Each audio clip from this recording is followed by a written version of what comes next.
Greetings from Harrisburg. I'm Andy Hoover, Legislative Director for the American Civil Liberties Union of Pennsylvania.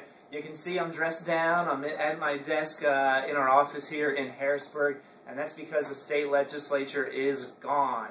They've left Harrisburg, they are on their summer break, and they won't be back until September. The pile of papers here you see on my desk, that's a result of many weeks of lobbying. I've got amendment language here, I've got memos that we passed out on certain issues. I got to get organized, and we actually have to get organized too, you and I and all of our allies, because we have a lot of work to do over the next 2 months before the state legislature comes back. But first, let me tell you what happened the last week or so here in Harrisburg at the state capitol. There's bad news and there's good news about this last week of session as the General Assembly wrapped up the state budget. First, I'll start with the bad news. The legislature has undermined the rights of patients who are seeking HIV tests. Under current Pennsylvania law, a person must give written informed consent before they get an HIV test. So they have to sign on a piece of paper saying, yes, I got the information, I want an HIV test.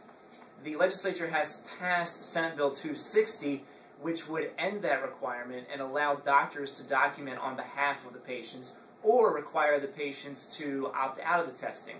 So we know that HIV still comes with a significant stigma, and our concern is that people will be tested for HIV without even knowing that they were tested. The governor has not signed that bill yet, but that's a done deal. That's going to happen. He'll probably sign it today before they head off for the July 4th weekend.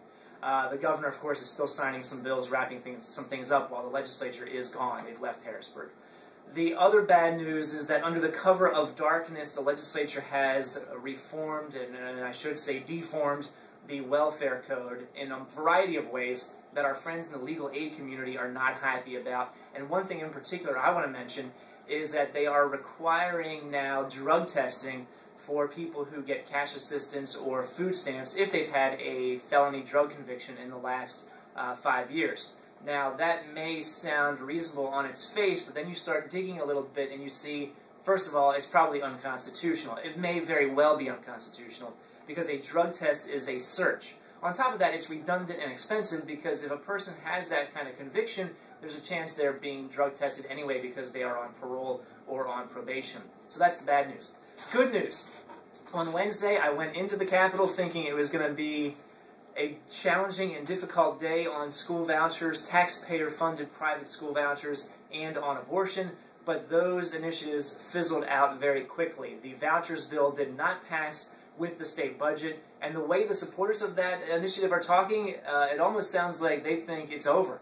Of course, the legislature can pick up on vouchers as soon as they come back in the fall, but there's a lot of finger-pointing going on right now among supporters of taxpayer-funded private school vouchers, which we oppose, along with the coalition Pennsylvanians opposed to vouchers. And then on abortion, Senate Bill 732 popped out of committee on Monday in the House, out of the House Health Committee, but never got a vote on the floor of the House this week. This is a bill that alters the legal requirements for abortion clinics in such a way that it would be a burden for those clinics that they would have a difficult time following.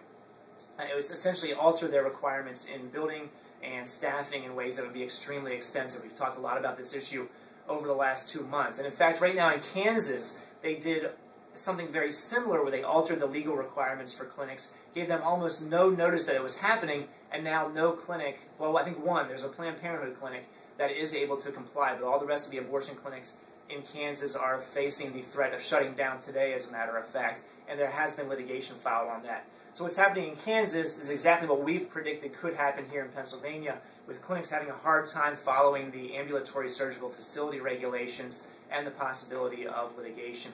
So we head into summer. I mentioned that I've got organizing to do here at my desk. We have organizing to do because I expect that the immigration issue is going to heat up not only in the fall but over the summer, because the House State Government Committee is going to hold some hearings on that issue over the summer. It's entirely possible that LGBT and yet another attempt to amend the state constitution to ban same-sex marriage will come up. Voter ID, of course, is still hanging out there because the Senate has not passed that bill, and we're still dealing with vouchers and abortion. So there's going to be a lot of organizing to do. We're going to have to get ready to get active in the fall. This poster over here behind me is a poster of Nelson Mandela, and it says, "There is no easy walk to freedom anywhere," and that's how it is for us. The bottom line for this spring, and what we get to learn from our state legislature, is this. The state legislature, in its current form, is hostile to civil rights. and I lament the fact I had to be so blunt, but that is the way these last few months have played out. We know this legislature is hostile to civil rights, and we have to push back, and that's going to have to start not only in the fall, but this summer. So I know this was a long update. I wanted to give you as much information as I could. Please stay in touch through our Facebook, our Twitter, our blog, and of course our website. We post a lot of information. And again, thanks for checking out the video update. We're here in Harrisburg because freedom can't protect itself.